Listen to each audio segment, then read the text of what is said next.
मुझे एक शेर याद आ गया। अभी मैं सोच ही रहा था अली गिलानी साहब के बारे में बात करते करते कि जियो तो ऐसे जियो जिंदगी को रश्क आए, जियो तो ऐसे जियो जिंदगी को रश्क आए, मरो तो मौत कहे ये कौन मर गया यारो।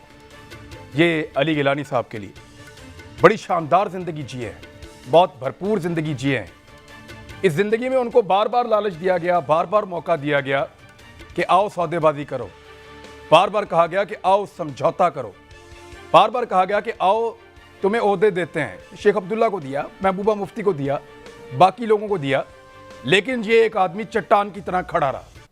इसने कभी कश्मीरियों का सौदा नहीं किया, कभी कश्मीरियों को धोखा नहीं दिया, सियासत में भी और हुर्रियत में भी, और हर मैदान में, हर महाज पे फ्रंट लाइन पे खड़ा रहा। मुझे वो वीडियो नहीं भूलती इनकी जहां पे ये दरवाज़ा खटखटा रहे हैं और एक छोटे से सुराग से दरवाजे में से बाहर देखकर भारतीय फौजियों को ललकार रहे हैं 90-91 साल की उम्र में, और ये कह रहे हैं कि दरवाज़ा खोलो, देखो इंडिया की जमहूरियत ताज़ा निकल रहा है। ये वो मनाजिर है। इनकी लड़ती हुई आवाज़ थी, बहुत बुजुर्ग रहनुमा थे, सही तरह दिखाई भी नहीं देता था, इसके बावजूद ललकार रहे हैं भारतीय फौजियों को। क्या हम सुना सकते हैं प्रोड्यूसर साहब? ये आवाज़ जो है ये हमेशा भारत के लिए खौफ बनकर रहेगी, ये गूंजती रहेगी। कश्मीरी नौजवानों के मोबाइल फोन्स के अंदर ये आवाज़ है, आज हर तरफ ये आवाज़ सुनाई दे रही है, इसकी गूंज सुनाई दे रही है कि दरवाज़ा खोलो, देखो तुम्हारी जमहूरियत का जनाजा निकल रहा है, देखो हिंदुस्तान की जमहूरियत का जनाजा निकल रहा है, दरवाज़ा खोलो। तो दरवाज़ा तो खोलना पड़ेगा, और दरवाज़ा किसी दिन तोड़ देंगे अगर नहीं खोला गया तो। हम इनको जितना खराज तहसीन पेश करें अली गिलानी को उतना कम है।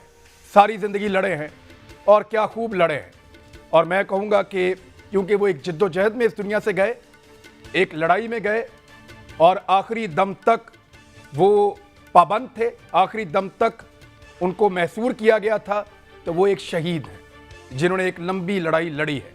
पाकिस्तान में उनके लिए एक दिन का शौक का ऐलान किया गया, पूरा पाकिस्तान अश्कबार था, पूरे पाकिस्तान में उनके लिए नमाज जनाजा अदा की गई, नेक तमन्नाओं का इजहार किया गया, और उनके इंतकाल पे एक मलाल था पूरे पाकिस्तान में, तमाम तबकात में। और कोई भी हो, कश्मीर के अंदर जितने भी लोग हैं वो सबकी आवाज़ बन चुके हैं। मुजाहिदीन उनसे प्यार करते हैं, आम आवाम उनसे प्यार करते हैं, और भारत ने बहुत दफ़ा कोशिश की कि ये एक आवाज़ या तो बंद हो जाए या ये हमारे कंट्रोल में आ जाए, तो कश्मीर का मसला बहुत बड़े पैमाने पे हल हो जाएगा। लेकिन कंप्रोमाइज़ इन्होंने नहीं किया। अनफॉर्चुनेटली हम लोग कंप्रोमाइज़ करते रहे, हमारे बड़े कंप्रोमाइज़ करते रहे, हमारे हुकाम कंप्रोमाइज़ करते रहे, लेकिन सबसे मुश्किल जगह पे खड़ा वो एक आदमी, उसने कंप्रोमाइज़ नहीं किया, और वो आज़ादी का इस्तारा है। मैं तो ये कहूँगा कि मकबूजा कश्मीर में सबसे आज़ाद पाकिस्तानी अली गिलानी थे, और सैयद अली गिलानी ने जो नारा पाकिस्तान के लिए बुलंद किया, और जो पाकिस्तान के लिए उनकी खिदमत हैं, जिस तरह वो कौमी परचम के अंदर उनकी ये ख्वाहिश थी कि उनको लपेट कर सपुर्दे खाक किया जाए। उनको वो जगह तो नहीं मिली जिस जगह की उन्होंने श्रीनगर में ख्वाहिश की थी कि वहाँ मुझे दफन किया जाए शोहदा के पास, लेकिन उनको कौमी परचम के अंदर लपेट कर पाकिस्तान के उनको दफन किया गया।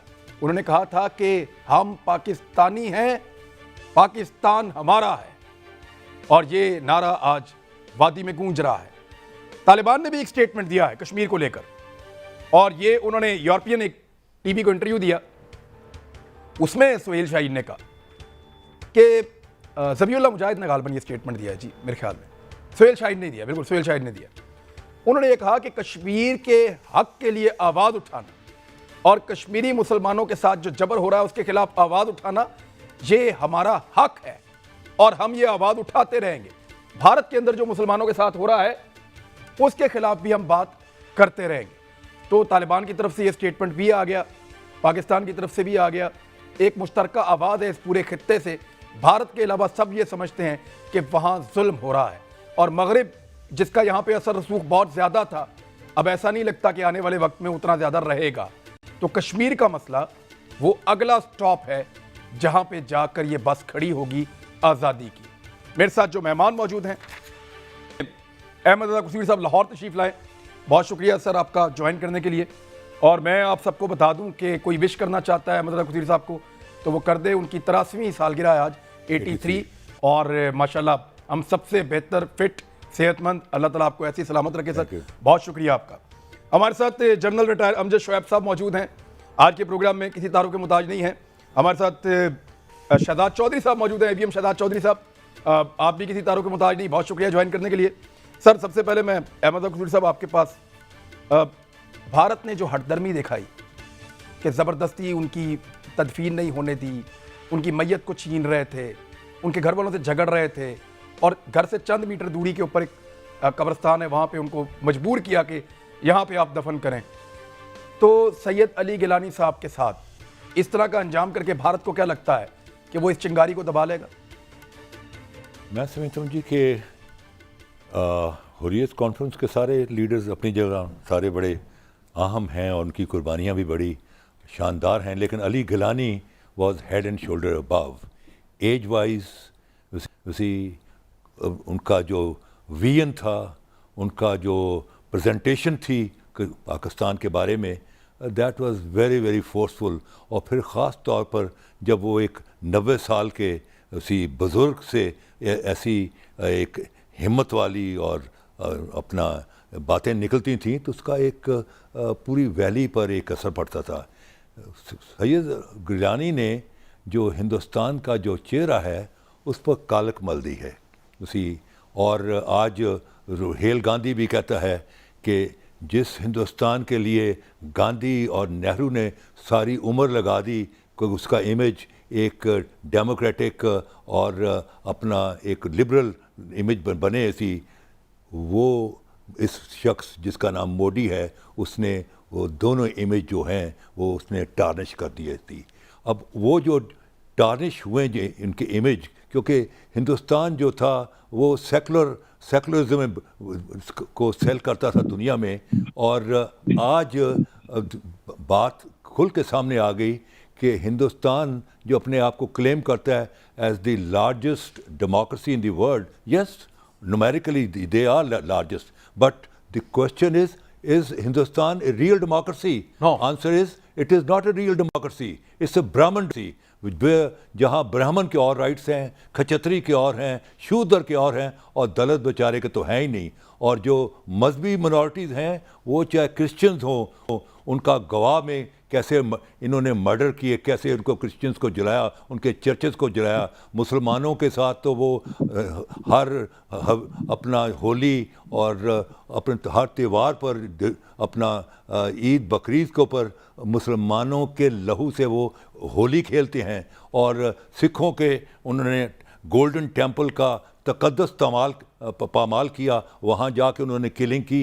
सो द पोजीशन ये है कि वो जो इमेज उसी आज रुहेल गांधी जो कि जवाहरलाल नेहरू का नवासा है, परनवासा, आज वो पार्टी जो कि खालिक पार्टी है हिंदुस्तान की, वो इस नतीजे में पहुंची है कि हिंदुस्तान का जो इमेज था दुनिया में वो टार्निश हो गया है, हिंदुस्तान के मुंह पर कालक मल दी है, और उसकी तमाम की तमाम जिम्मेदारी ये जो शख्स है जिसका नाम मोदी है।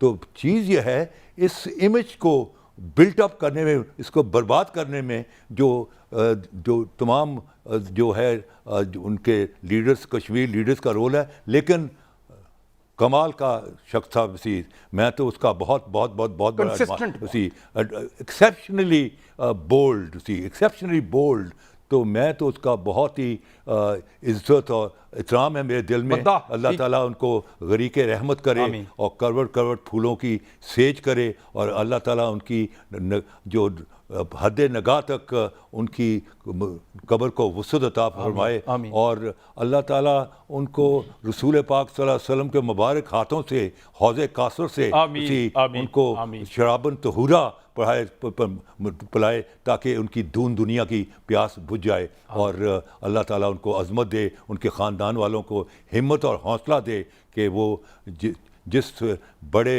अज़मत वाले लीडर के वो पैरोकार उनके रिश्तेदार हैं, उसी कश्मीरी एक बहुत बड़े आदमी से महरूम हुए हैं। बहुत बड़ा आदमी शहजाद चौधरी साहब, भारत ने जैसे मैनेज किया है इस सारे इंसिडेंट, क्या इसकी धूल बैठ जाएगी भारत की असेसमेंट ठीक है कि 4-6 दिन दबा के रखो, अली गिलानी भी चले गए, हम दोबारा कंट्रोल कर दें, क्या ये इन चीज़ों की धूल क्या बैठ सकती है या इसके असरात होंगे और नज़र भी आएंगे?